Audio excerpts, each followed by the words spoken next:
There was a time when justice wasn't quiet, private, or humane. It was a performance. A stage was built, a crowd assembled, and a man's final moments became a message carved into the memory of an entire nation. In medieval England, to betray the crown wasn't just a crime, it was a sin against God himself.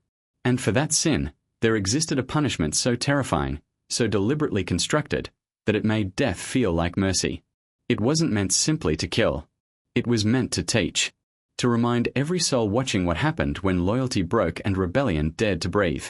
Imagine standing there, surrounded by thousands. The air thick with smoke, with fear, with anticipation. The condemned man knows every step that's coming. He's heard the stories, maybe even seen them before.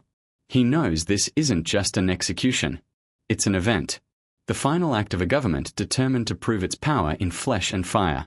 This was the punishment known as hanged, drawn, and quartered. A ritual designed not by monsters, but by kings and lawmakers, calculated, codified, and performed for nearly 6 centuries. Today, we look back at it not with horror alone, but with questions. How could such cruelty be considered justice? What does it say about power, fear, and the human need to make suffering visible? This is not just history. This is the story of how death became theatre, and how fear built an empire. There was a time when law and faith were indistinguishable, when a king's word carried the weight of heaven itself. To betray the monarch was not only to challenge the throne, but to wound the divine order that shaped the medieval world. In that fragile kingdom of God and man, justice was not blind. It was deliberate, visible, and meant to be remembered. England in the 13th century was a land of rising cathedrals, armoured knights, and whispered conspiracies. Behind the splendour of royal courts and glittering banners lay a constant dread: rebellion. Every noble carried ambition like a hidden weapon. Every priest a divided loyalty between crown and church. And to control them, the state had to master not only the sword, but the story. The camera glides through a fog-filled London street at dawn. Bells toll softly in the distance. The city is stirring awake, unaware that a lesson in loyalty will soon unfold. When we speak of justice today, we imagine courts, laws, and evidence. But to a medieval mind, justice was a performance of divine truth. The punishment had to show the sin, mirror it, and cleanse the world of its stain. It was not about rehabilitation, it was about order. About reminding the people that the kingdom was fragile and that treason spread like plague if not crushed in public. The origins of the most infamous punishment in English history, being hanged, drawn, and quartered, can be traced back to this need for order through fear. Early records speak of pirates, rebels, and traitorous nobles who met their end not in secrecy, but before vast crowds. The first known case, a pirate named William de Morisco in 1242, was more than a death sentence.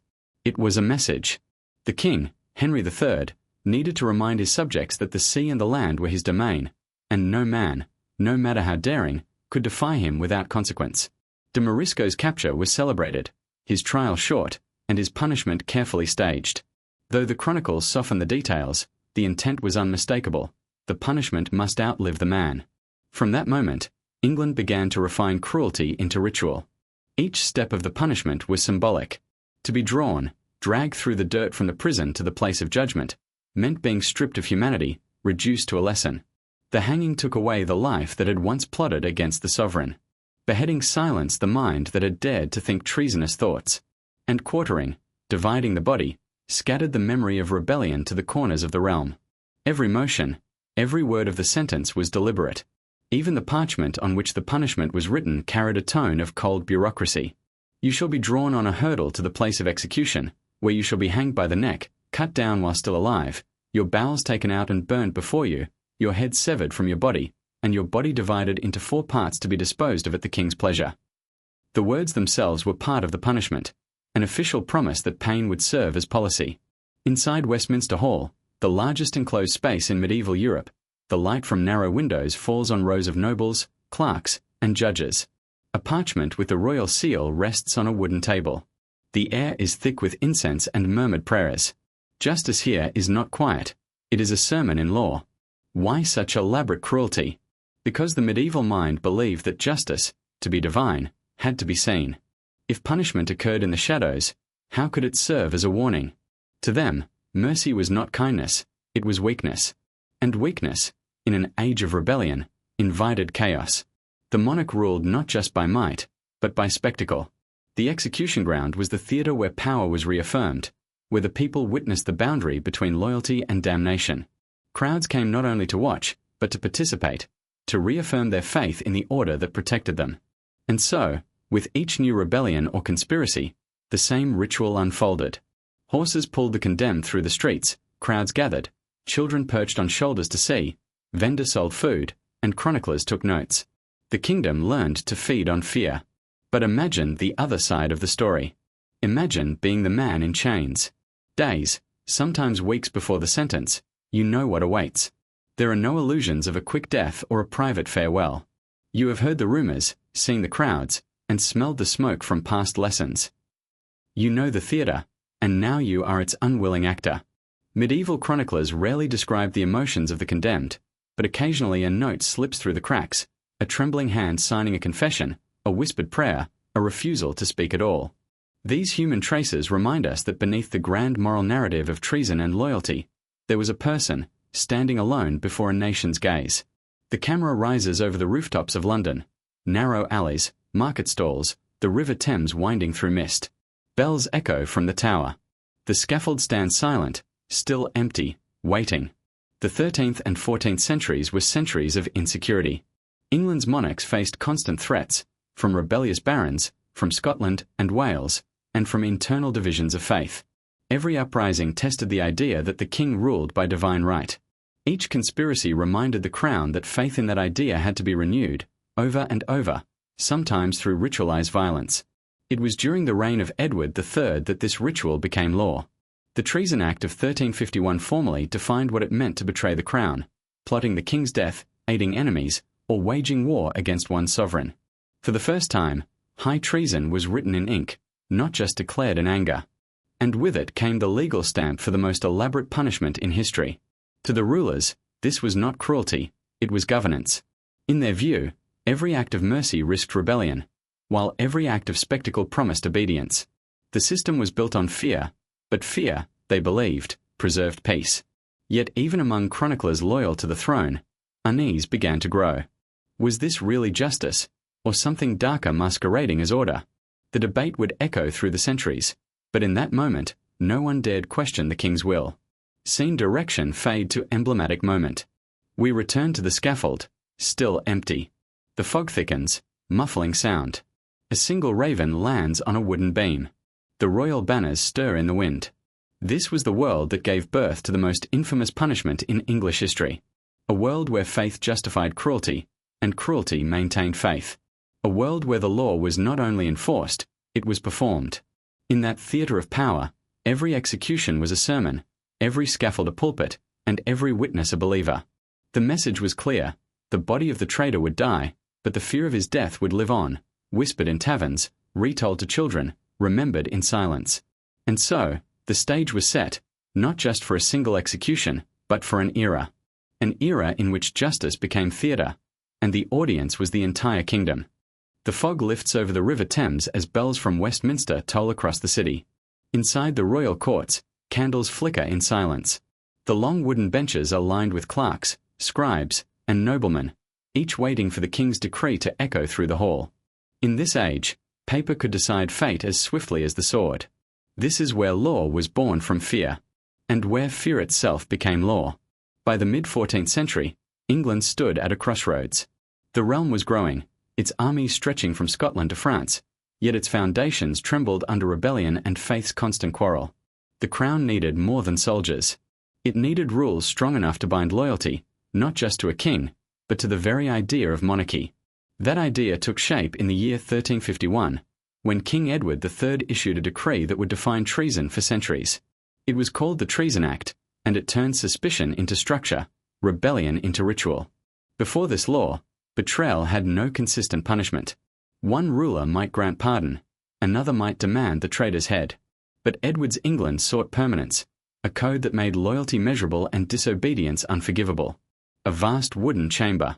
Stained glass windows spill coloured light across the floor. Royal advisers whisper as a scribe dips his quill into ink. The king sits high above, his face calm, yet every word he speaks carries the weight of divine will. Edward's Treason Act defined the crime with chilling precision. It was not just about action, it was about intention. To compass or imagine the death of the king, to levy war against him, or to aid his enemies, these were not mere offences. They were assaults on the cosmic order. In a world where the monarch was believed to rule by God's design, to conspire against him was to wage war against heaven itself. The punishment, therefore, had to reflect both human justice and divine vengeance. And so, the law prescribed what it called the full punishment of high treason. But Edward's brilliance lay not just in cruelty, it lay in codification. The Treason Act gave form to terror. It turned spectacle into statute, making sure that every future rebellion would follow the same script: public humiliation, ritual suffering, and the dismemberment of memory. The law did not merely end lives, it wrote morality into the flesh of those condemned. To modern ears, it sounds barbaric. Yet, to the medieval mind, this was order restored. In a land of shifting loyalties and endless wars, fear was the only currency that held its value. The law was not a contract, it was a performance. And everyone, from peasants to nobles, had a role to play. The condemned provided the spectacle. The crowd, the witness. The king, the author. Together, they enacted a drama older than justice itself, the drama of power. Cut to a dim candlelit room. A royal scribe seals a document with red wax. The camera pans across the wax seal marked Rex. The parchment rolls closed and is handed to a guard. The next shot, heavy doors creak open in a stone prison. The echo of footsteps fills the dark. From that moment, England's approach to punishment became a ritual of symbols. Drawing, being dragged through the mud, represented the traitor's fall from grace. Hanging, suspended between earth and sky, symbolized the severing of loyalty from life.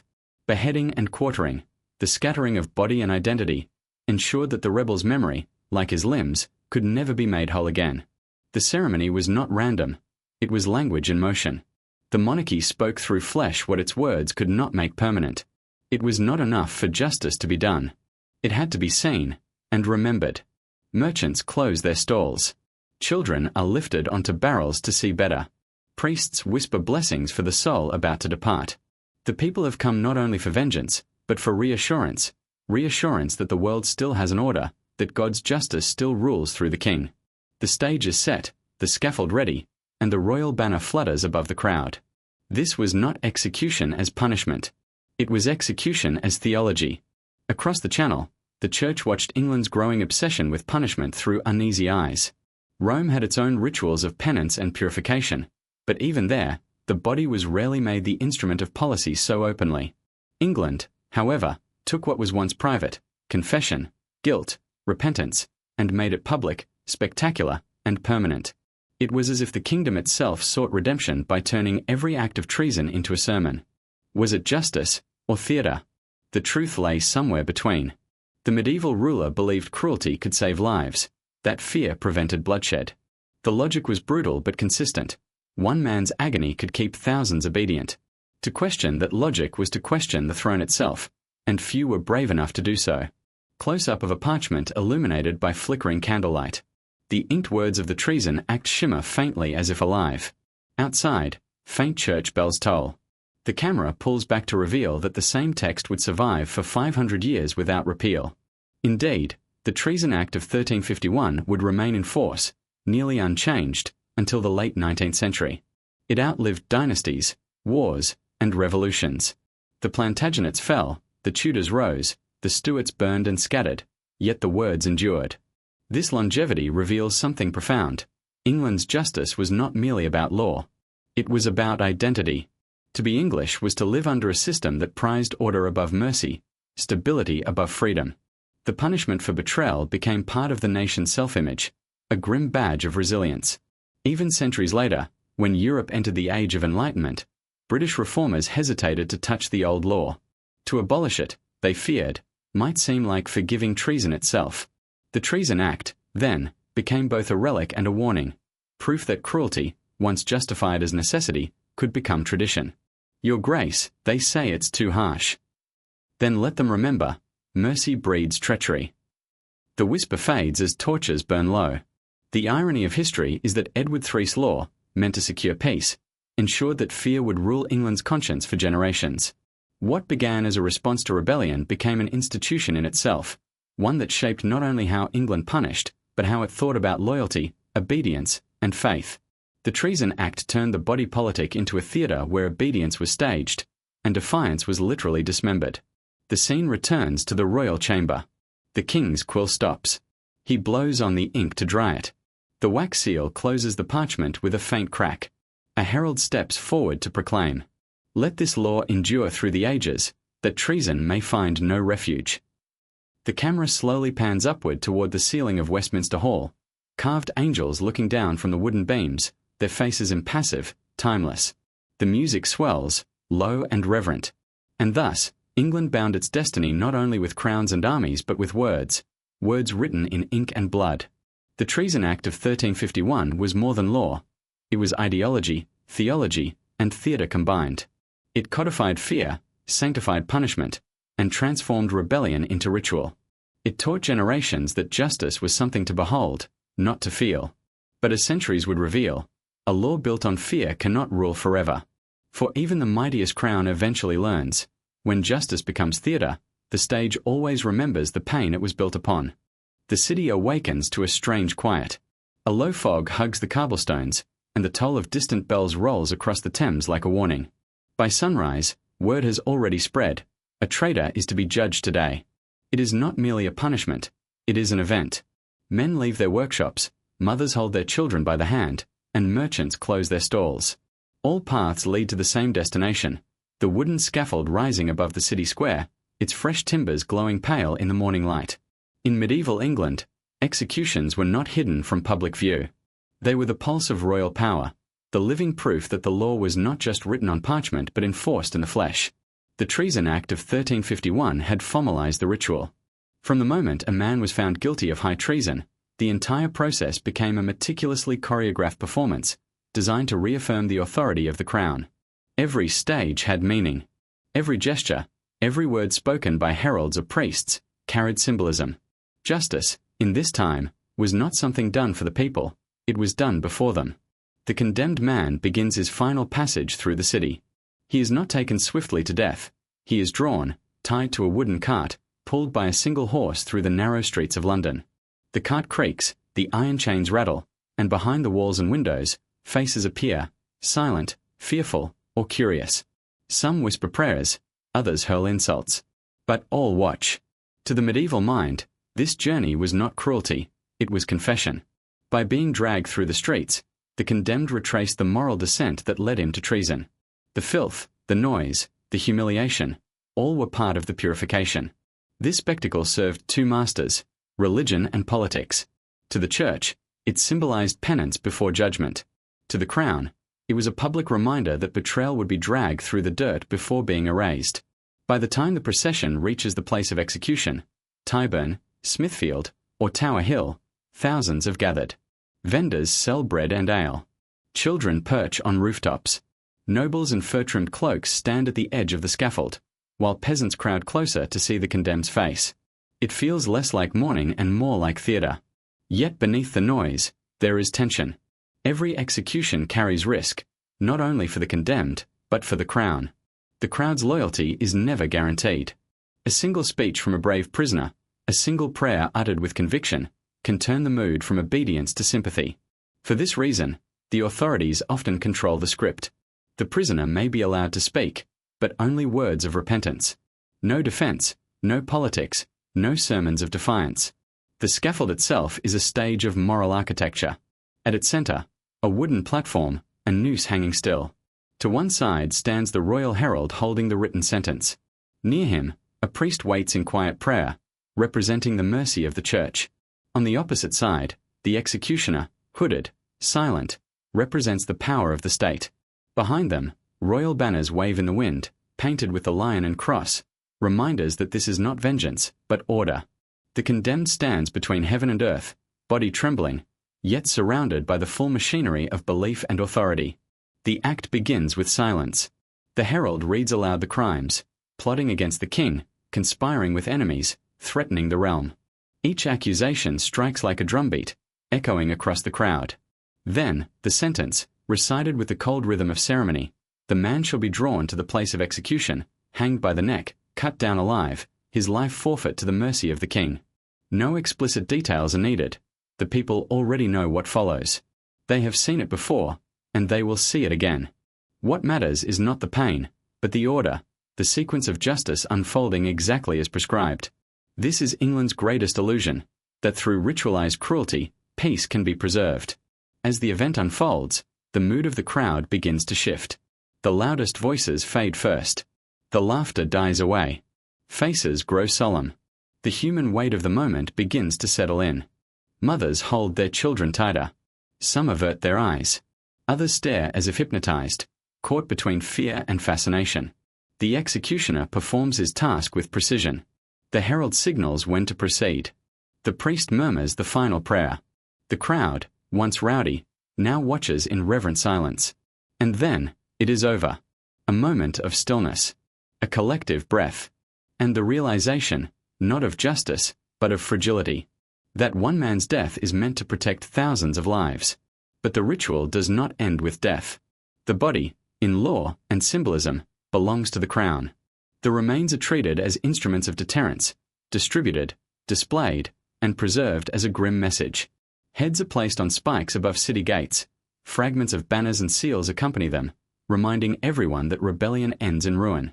Travellers crossing London Bridge see not only architecture, but memory, the memory of what happens when loyalty falters. And so, the punishment continues long after the crowd has dispersed. Even the weather plays a part. Rain darkens the scaffold. Wind carries the smell of smoke from distant hearths.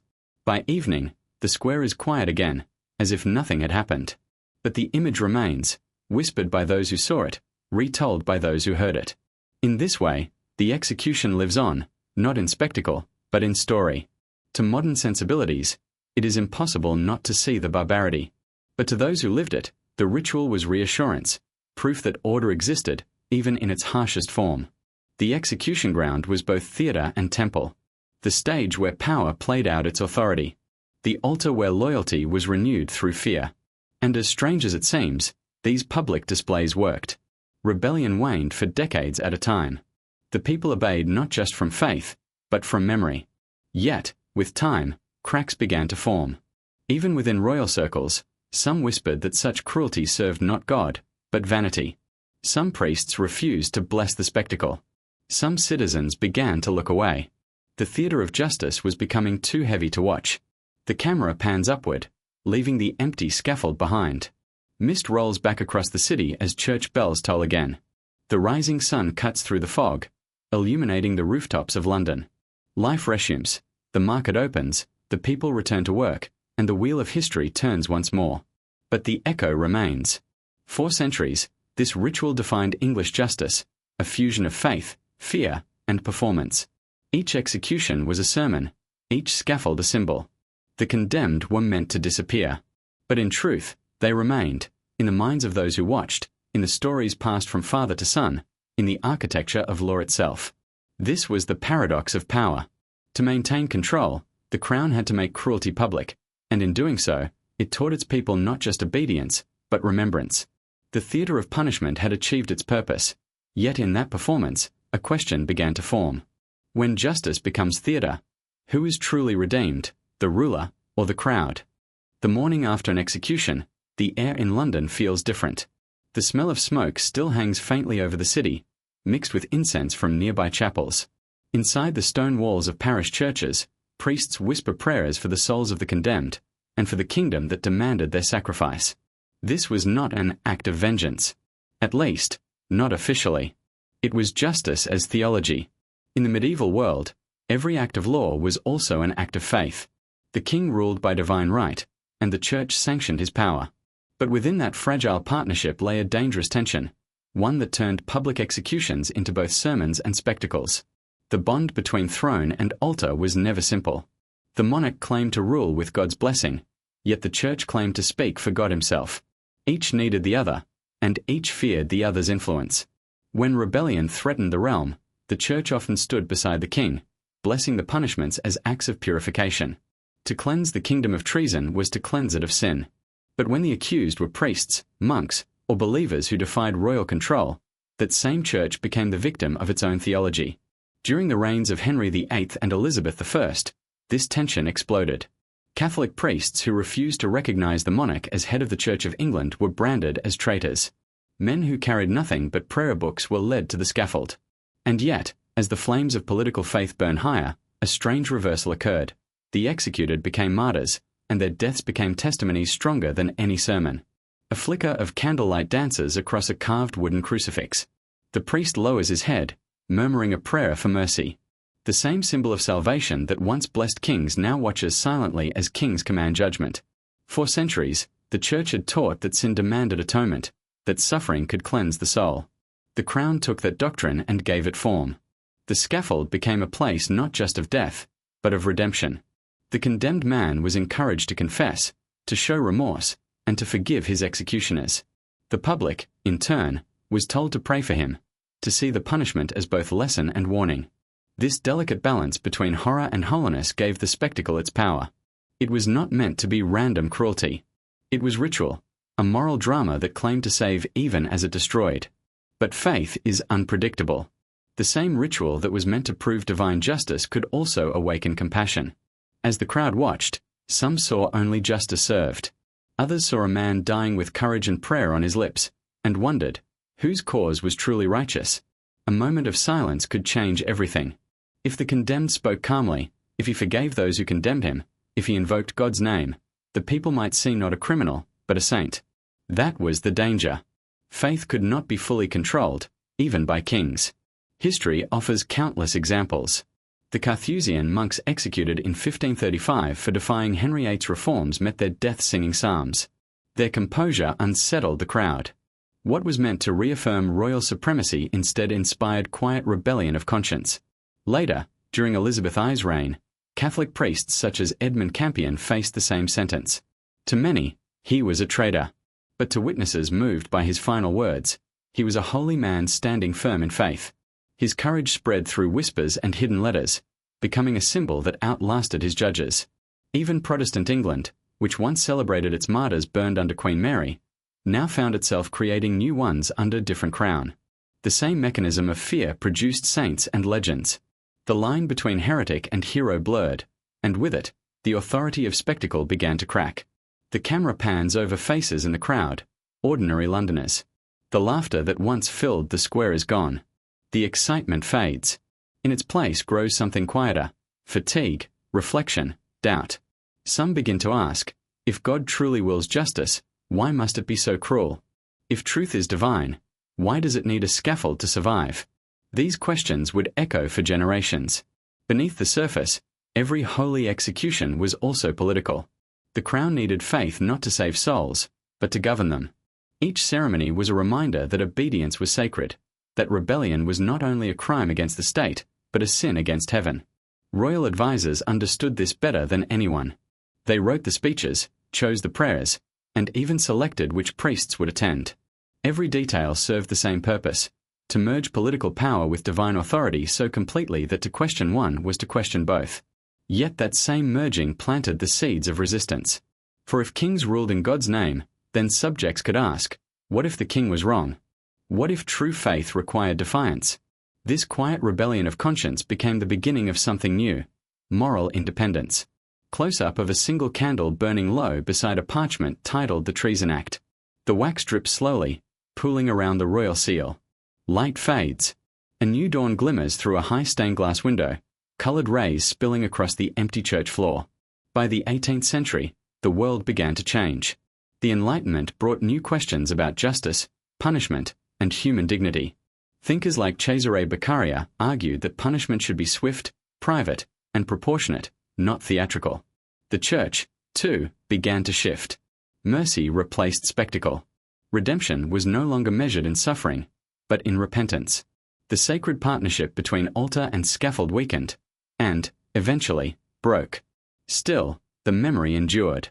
The bells, the banners, the voices of the crowd, they remained as echoes of a time when justice wore the mask of holiness. Looking back now, it's hard to separate faith from fear in that world. They were two sides of the same coin, one sanctifying the other. The people obeyed because they believed, and they believed because they feared.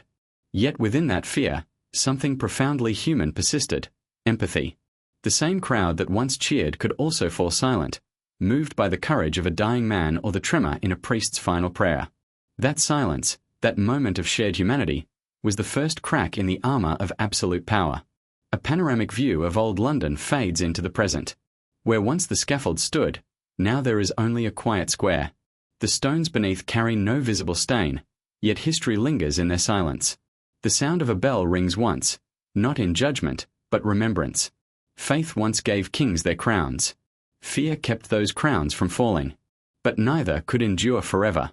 The spectacle that once united church and state eventually taught people to question both. And from that tension, from the smoke, the sermons, and the silence of the crowd, modern conscience was born. Because justice, once performed for the world to see, had finally turned inward, from the scaffold to the soul. The sun rises slowly over an empty scaffold. The dew on the wooden beams glistens like iron tears. The crowds are gone, the banners folded, the silence heavy. Only one figure remains, a man in a coarse leather apron, cleaning his tools in a bucket of water. He is not a noble, not a priest, not even a soldier. Yet for centuries, men like him carried out the will of kings. They were called many things, executioners, headsmen, servants of justice, but beneath every title lay the same truth. They were the machinery that kept fear alive. This is their story. Behind every royal decree, every law written in ink, there had to be hands willing to turn words into consequence. The king might command justice, the court might declare guilt, but it was the executioner who made the idea of authority real. He was both invisible and indispensable, shunned by society yet summoned by power. In medieval England, an executioner lived on the edge of two worlds, feared by commoners, protected by nobles, and haunted by his own necessity. To the church, he was an agent of divine judgment. To the people, he was a necessary evil. To himself, he was simply a man doing what others could not. Dim light flickers through a narrow window. Wooden shelves lined with ropes, parchment rolls, and sharpening stones. The tools are not instruments of cruelty here, but of precision, measured, organized, and treated with ritual care. In one corner, the executioner kneels, mending the worn leather of his gloves. His face is tired, neither monstrous nor cruel, simply human. He pauses for a moment as the distant church bells toll the hour. Contrary to popular myth, executioners were not always born into darkness. Many were soldiers, craftsmen, or even physicians who found themselves drawn into the profession by circumstance, or forced into it by debt or punishment. In some towns, the position passed from father to son, not out of pride but necessity. The trade was hereditary because no one else would take it. The title came with privileges, exemption from certain taxes, the right to carry weapons, yet also with stigma. They lived apart from others, their houses often on the edge of the city, near gallows fields or burial grounds. Their children married only within certain families. The butcher might trade with them, the priest rarely would. And yet, when the day of judgment came, all eyes turned to them. The camera follows the executioner's hands as he polishes the edge of an axe, checks the integrity of a rope, and lays out tools on a wooden bench. His movements are deliberate, practiced, part of a silent routine repeated countless times. He knows the stakes. He knows that the crowd's anger can turn on him if the act is done poorly or without dignity. Precision is his protection. Professionalism is his armor. On the day of an execution, he arrives before dawn. His job is not simply to kill, it is to perform. The timing, the sequence, even the gestures must be exact. The herald announces the charges. The priest offers final prayers. And then all eyes turn to the man who stands at the center of it all. His responsibility is paradoxical. He must end a life, but do so with restraint. He must inspire fear, but without losing control.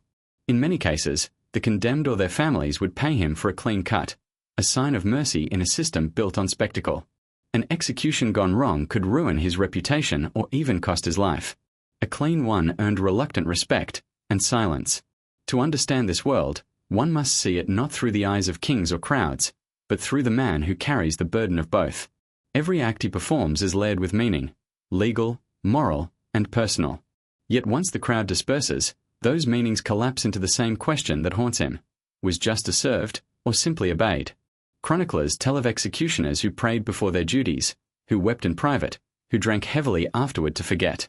Some saw themselves as instruments of divine will, others as condemned souls in service of necessity. In one account, a 15th century English headsman was asked if he felt remorse. He answered quietly, "If not I, then another. The law must eat, and someone must feed it." Cut to a panoramic shot of London. In the distance, the Tower looms above the river. Ships glide along the Thames, carrying goods, and sometimes prisoners. Inside the Tower, clerks write names into ledgers. Guards escort prisoners through narrow corridors. The machinery of justice hums quietly beneath the surface, 1,000 small actions that make the illusion of order possible. The executioner is only one cog, yet without him, the machine cannot move. Even the aftermath required expertise. The dismembered body of a traitor, preserved for display, was treated not with reverence, but with technique. The process of parboiling parts in salted water and spices, though grotesque to modern ears, was not meant for cruelty but for longevity. The remains were distributed strategically: city gates, bridges, and castles, each chosen to send a message. The executioner did not decide where they went, only ensured they endured. Through these acts, he transformed from a mere laborer into the keeper of fear. His work continued long after the death itself, maintaining the symbols that reminded England who ruled it. The contradiction of his life is almost poetic. He enforced justice, yet lived outside it. He was paid by kings, yet shunned by their courts. He performed public duty, yet was treated as impure. The very hands that upheld the law could never touch a church door without whispers following behind. Children crossed the street to avoid him. But when rebellion stirred, he was the first man summoned. In this, we see the heart of the medieval paradox, the belief that morality required violence, and that purity could exist beside sin as long as it served order. The camera fades to a candle at home. A boy sits at a small table, watching his father polish a worn axe head. Outside, the world is changing. Whispers of reform, of mercy, of new laws that promise an end to public executions. The father sighs. He knows his craft, inherited through generations, will soon vanish. But he also knows that power will find new ways to enforce itself, quieter, more civilized perhaps, but no less absolute. He looks at his son and says softly, "Remember, it's not the blade that rules men. It's the fear behind it." As the Enlightenment spread across Europe, the scaffold's shadow grew shorter. Public punishments were replaced by prisons, and the executioner's trade faded into history. In England, the last man to suffer the full punishment was executed in 1782. After that, the Treason Act itself was rewritten, its rituals abolished, its cruelty archived in parchment rather than practiced in squares. Yet even as the scaffold disappeared, the logic behind it endured. The modern state still needed symbols of deterrence, still needed the machinery of power, only now, its tools were laws, prisons, and silence instead of axes and ropes. A slow aerial shot drifts over the now empty field of Tyburn. Grass grows where the gallows once stood. A simple plaque rests at the edge, reading only, "Site of public execution." Tourists pass by, unaware of the thousands who stood there centuries ago. The silence feels peaceful, but not forgetful, because the machinery of power never truly dies. It only changes its shape. Once, justice was a stage, and men like him were its instruments. He did not rule, nor question. He simply fulfilled the law that others created. And through his hands, England's idea of order was born, sustained, and eventually destroyed. Today, the scaffold is gone. The executioner's tools lie buried under centuries of dust. But the echo of his footsteps, the weight of obedience and fear, still walks beside the law. Because even in our modern world, we continue to ask the same question. When justice demands obedience, who truly carries out its will? The ruler, the judge, or the man who holds the blade? Midday sunlight spills across a quiet London square, where the crowd once gathered in awe and fear. Now, only pigeons and passers-by remain, unaware that beneath these stones once stood the scaffold, the stage where the law performed its most terrible ritual. This is where the spectacle ended, not in a single act of rebellion but through centuries of doubt, reform, and awakening. The 18th century marked the beginning of the end. The crowd, once the audience of justice, began to see through the performance. Pamphlets and newspapers carried debates into coffee houses and drawing rooms. Philosophers and preachers asked whether cruelty truly protected society or merely satisfied its appetite for control. Could a just nation teach morality through suffering? Could the state claim enlightenment while turning punishment into theatre? The questions grew louder than the drums. Inside a small print shop, the revolution began in ink. Essays pressed into paper argued that punishment should be certain, not spectacular. that justice should instruct through fairness, not fear. These pages spread like fire, lighting the path for reformers who believed that the dignity of law required restraint. Gradually, the scaffold's voice began to fade. Judges started to emphasize procedure over performance. Sentences became less symbolic and more structured. Trials were no longer morality plays but exercises in logic. What had once been a sermon of terror became an argument of reason. The transformation was slow, but relentless. By the late 1700s, the old rituals of treason, the hanging, drawing, and quartering, were already relics of a darker age. Crowds came less out of loyalty and more from habit. Some left in disgust, others in silence. The state, once proud of its public demonstrations, began to fear them. A spectacle meant to instill order now risked chaos. Riots erupted. Sympathy for the condemned sometimes outweighed hatred for their crime. When the audience began to pity rather than tremble, the entire performance lost its purpose. Parliament soon followed the public mood. Laws were rewritten. Sentences shortened. The purpose of punishment was no longer to terrify but to correct. Behind every reform stood a new idea, that civilization is measured not by how power is shown, but by how it is controlled.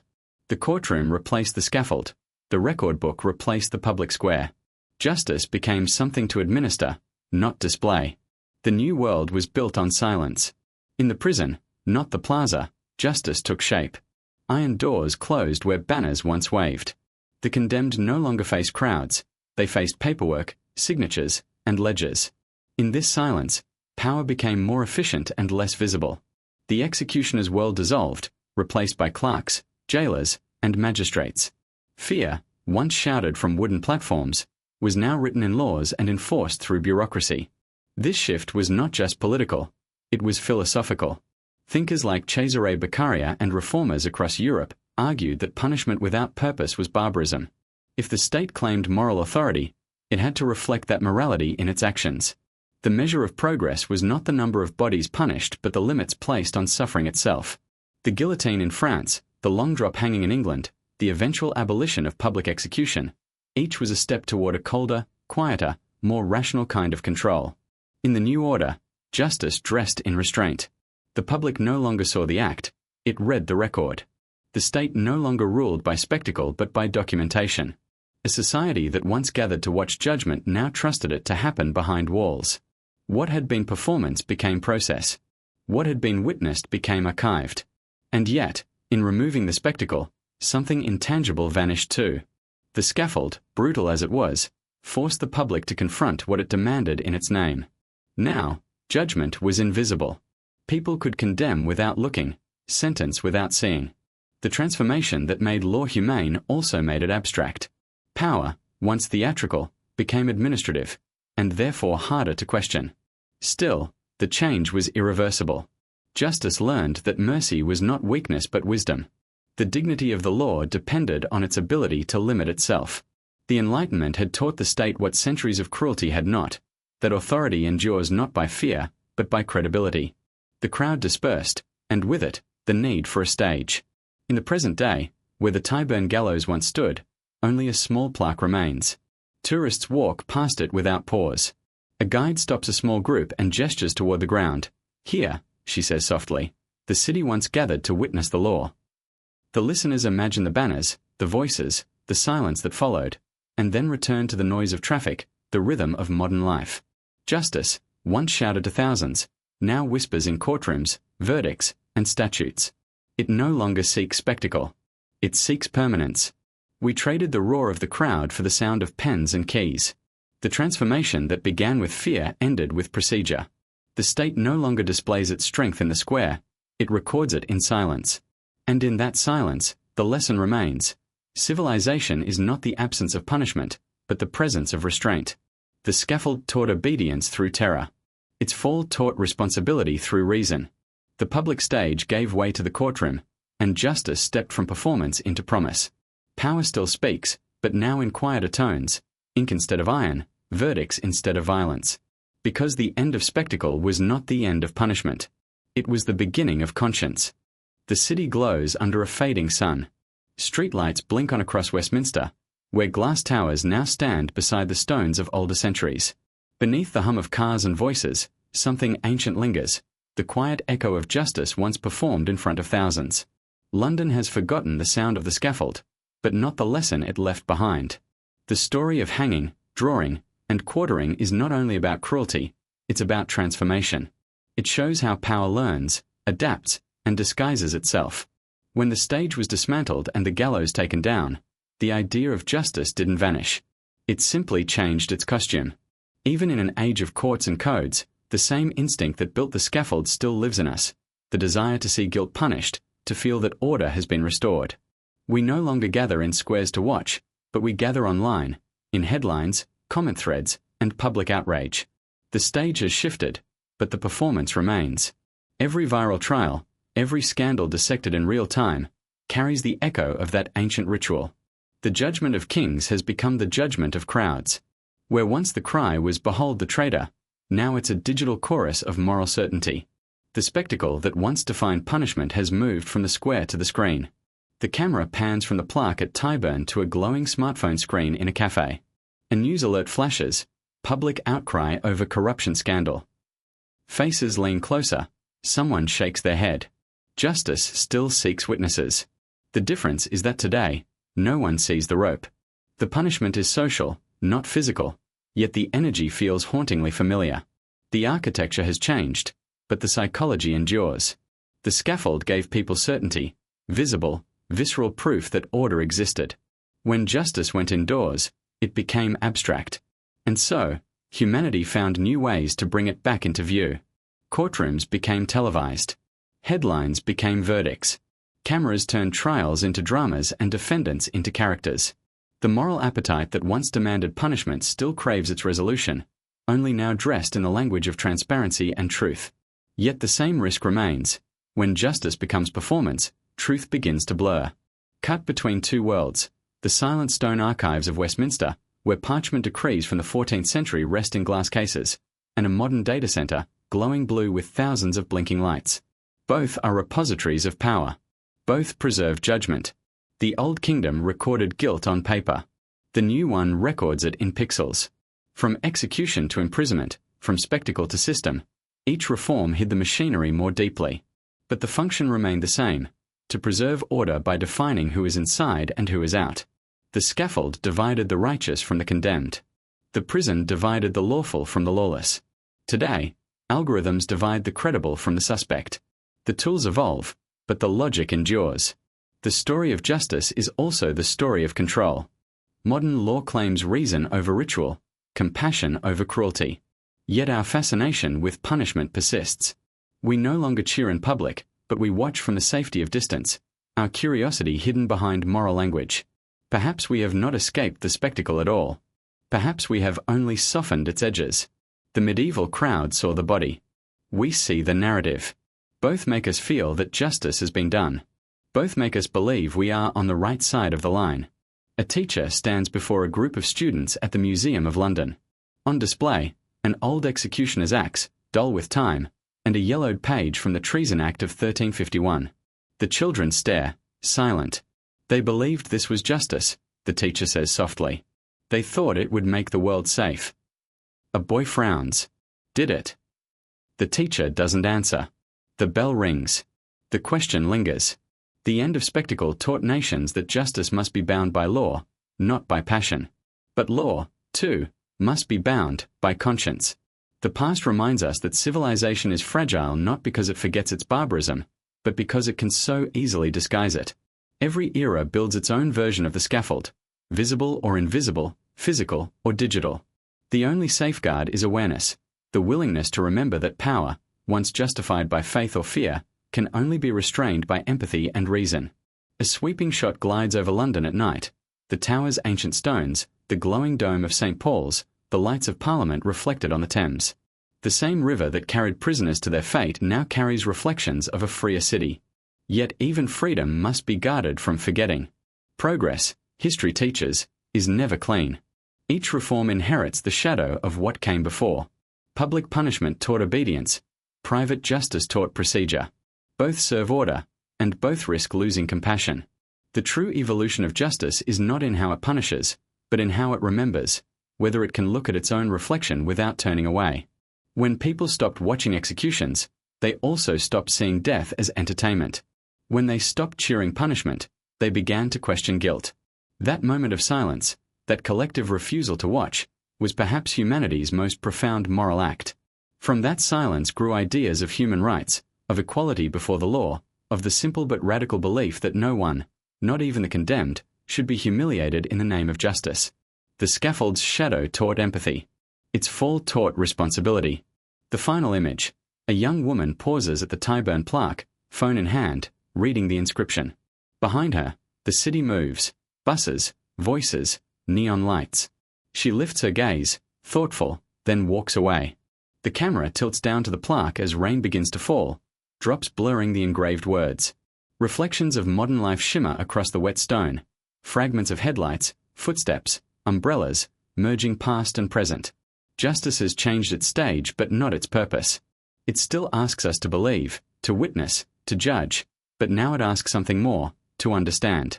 Because remembering the scaffold is not about guilt. It's about awareness. It's about recognizing how easily power can turn punishment into theater, and how vital it is to keep the curtain closed. The story of the execution where you were forced to watch yourself die is not only about death. It is about transformation, the moment when humanity decided that the truest form of justice is not fear, but reflection. And as long as we keep remembering, the spectacle stays buried, not under stone, but within conscience. The morning mist drifts across the Thames, soft and silver, wrapping the skyline in quiet stillness. The same river that once carried prisoners to the Tower now carries reflections of a modern city, a city that has long since buried its gallows and silenced its drums. Yet under the surface, the echo remains. The story of punishment, power, and mercy has not ended. It simply flows forward, reshaped by every generation that asks the same eternal question. What does justice mean? Centuries after the last scaffold was dismantled, the legacy of those dark rituals still shapes how we see right and wrong. The spectacle is gone, but its lessons endure. The medieval belief that justice must be seen to exist became the foundation of our legal transparency. The demand for fair trials, for public accountability, for laws written in plain words, all of it began as a reaction to the secrecy and excesses of past cruelty. The past taught us that justice without conscience becomes tyranny, but it also warned that conscience without law becomes chaos. Between those two extremes lies the fragile balance we still walk today. Inside the British Library, a historian unrolls a preserved parchment, the Treason Act of 1351. The faded ink still carries weight, its words once written to justify fear. Across the same city, in a modern courtroom, a judge adjusts his glasses and reads a sentence aloud. The voices are centuries apart, yet they speak the same language, the state's promise to protect order, and the individual's plea to be seen as human. The tools have changed, from axes and ropes to laws and appeals, but the underlying tension remains. Justice demands obedience, yet it must also inspire trust. Humanity's progress is measured not by how much punishment it invents, but by how much cruelty it abandons.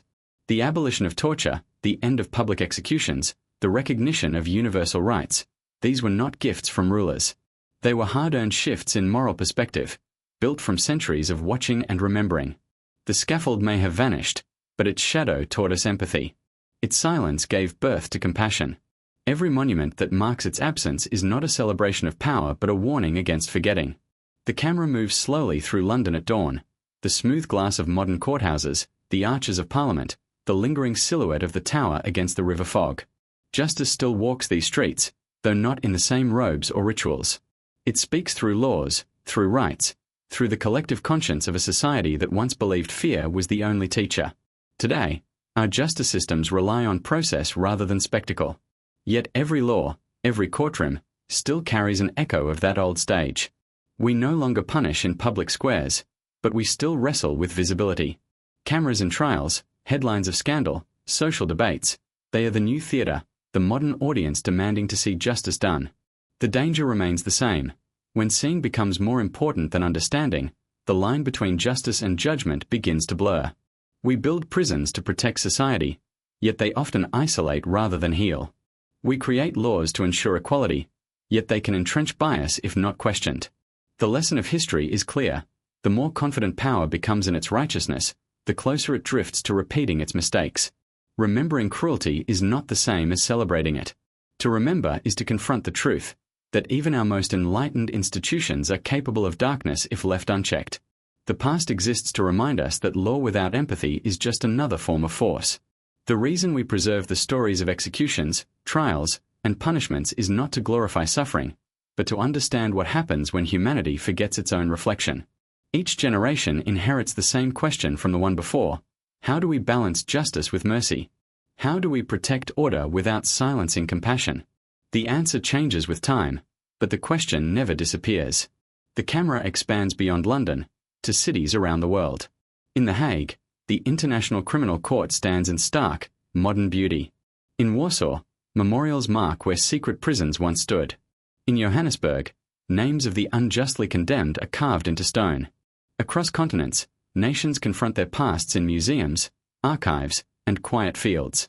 The history of justice is also the history of confession, of societies learning to admit what they once called righteousness was, at times, cruelty in disguise. Technology now governs much of our judgment. Algorithms predict crime, data defines risk, and surveillance watches where once crowds stood. The scaffold has become invisible, built not of wood and rope, but of information and perception. Yet the lesson of the past applies even here. Transparency without humanity leads to new forms of injustice. The challenge of the future is not only to refine systems, but to preserve empathy within them. Because justice without feeling is efficient, but never moral. The most powerful transformation of all is the one within ourselves. Once, justice lived outside, in the king's decree, the priest's sermon, the crowd's cheer. Now, it lives within, in the quiet refusal to hate, in the courage to forgive, in the insistence that fairness must outlive fear. Every time we defend the dignity of even the guilty, we dismantle another piece of that ancient scaffold. Every time we question authority rather than obey blindly, we silence another echo of tyranny. The final scene returns to the Thames at sunrise. The mist lifts. The city awakens. Reflections ripple on the water, the old tower, the Houses of Parliament, the cranes of new construction. The skyline becomes a metaphor for continuity, stone and glass, memory and progress. Justice is not a monument, but a mirror. It asks us to see ourselves clearly, to remember what we once were, and decide what we wish to become. We cannot erase the scaffold. We can only learn from it. We cannot undo centuries of fear, but we can choose not to repeat them. Every generation stands at the same crossroads between order and mercy, control and compassion. What defines us is not how we punish, but how we remember, how we ensure that power remains accountable and that justice remains human. The echo of justice is not a sound. It is a promise, whispered from the past, carried by conscience, and renewed every time we choose empathy over spectacle and understanding over fear. Because the truest justice is not about ending lives. It's about elevating them, beyond vengeance, beyond judgment, towards something that finally resembles wisdom.